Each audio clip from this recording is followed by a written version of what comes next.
The Galactic Trade Summit was expected to be uneventful. Ambassador Velter of the Zephyrian hegemony had participated in countless assemblies where starfaring civilizations argued over freight corridors and mineral quotas. This meeting was no different. The newest race admitted to the galactic stage, humans, were presenting a proposal for broader trade access. Velter found them thoroughly unimpressive. Upright posture, exposed skin, no visible armor plating, no biological weapons to speak of. Their delegate, Dr. Lisa Rodriguez, delivered her presentation with calm precision, discussing profit margins, logistics forecasts, and shared economic growth. Dull.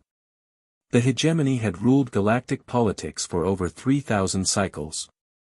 The plan was simple: offer the humans minor allowances, demand tribute, and move forward.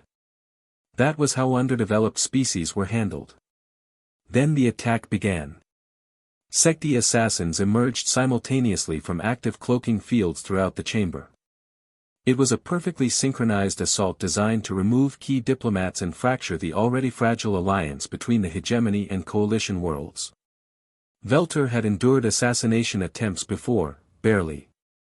One attacker appeared directly behind the human delegation.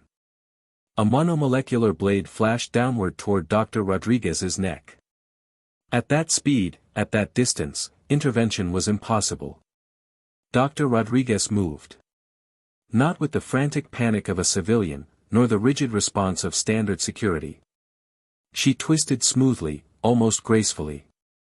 Her hand snapped upward, fingers closing around the blade's edge mere millimeters from her throat. The Secti's 4 eyes widened in shock. No known species possessed reflexes that fast. The strike should have succeeded before her brain even processed danger. Without hesitation, Lisa tore the weapon from the assassin's grip, rotated it effortlessly, and drove it straight into his primary heart. The entire exchange lasted less than 2 seconds. Across the hall, chaos erupted. Similar moments played out throughout the summit chamber. Captain Torres vaulted across a conference table, drawing a sidearm that should never have cleared security screening. 3 precise shots, center mass. 1 Secti collapsed. Ambassador Lu executed a flawless combat roll, rising with what moments earlier had appeared to be a standard data pad. He hurled it across the floor. The plasma grenade detonated, erasing an entire cluster of attackers in a violent flash. But it was Dr. Rodriguez who held the room's attention. She stood over her fallen attacker, calmly wiping the monomolecular blade with a cloth pulled from her briefcase, as if she had simply finished taking notes. Security response time, she said evenly. 4 minutes and 30 seconds. Unacceptable for a facility of this level. Captain Torres nodded, holstering his weapon. I'll submit a report. Detection systems need upgrading. The translators worked flawlessly. The meaning did not. According to official records, Dr. Rodriguez was a xenobiologist. Captain Torres was listed as a merchant marine officer. Ambassador Lu held credentials in economics and interstellar law. None of them were registered combat personnel. How? Velter whispered, his voice echoing through the stunned chamber. Those reflexes, that speed. It shouldn't be possible. Lisa looked genuinely puzzled. Catching the knife? She asked.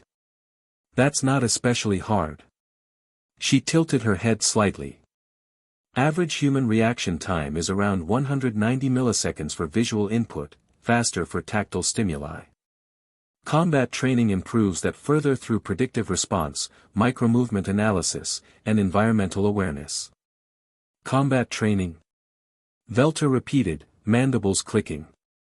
All human citizens complete military service, Captain Torres said casually. Minimum 2 years. Dr. Rodriguez served with special forces before entering xenobiology, Lu added. Seemed like sensible preparation for first contact situations. Standard practice, he continued.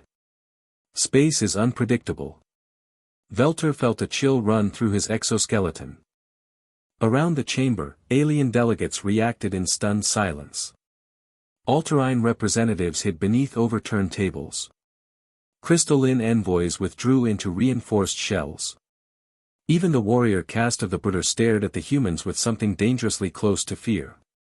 Your species, Velter said slowly, trains every individual for war. Of course, Lisa replied, securing the captured blade at her belt. Earth is a hostile world. Predators, natural disasters, extreme climates. You adapt, or you don't survive.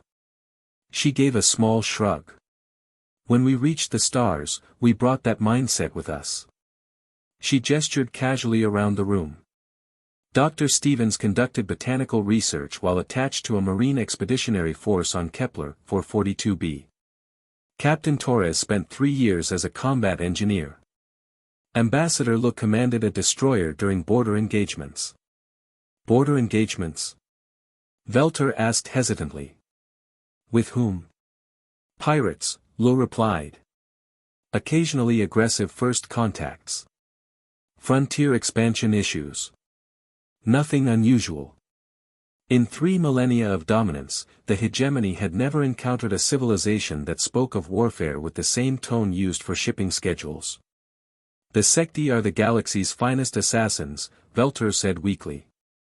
Lisa glanced down at the corpse beside her. They're adequate, she said. But their timing was off by a few microseconds. They telegraphed their strike. She paused. Amateurs. Velter struggled to process the word. Lisa returned to her seat and retrieved her data pad. Humans evolved as persistence hunters, she continued calmly. No claws. No venom. No armor. What we had was endurance, pattern recognition, and fast decision-making under pressure. As security teams began clearing the hall, Lisa looked back to Velter politely. Now, Ambassador, we were discussing expanded trade routes through Sector 7. Velter finally understood. Humans were not weak newcomers or client species. They were predators, apex predators who had learned to negotiate, smile, and speak of cooperation. The hegemony, Velter said carefully, will reconsider its position on human trade expansion. Lisa smiled, the same pleasant expression she had worn all day. We hoped you would, she replied. As Velter watched her calmly clean blood from beneath her fingernails, he realized the balance of power in the galaxy had already shifted, and humanity hadn't even fired a shot.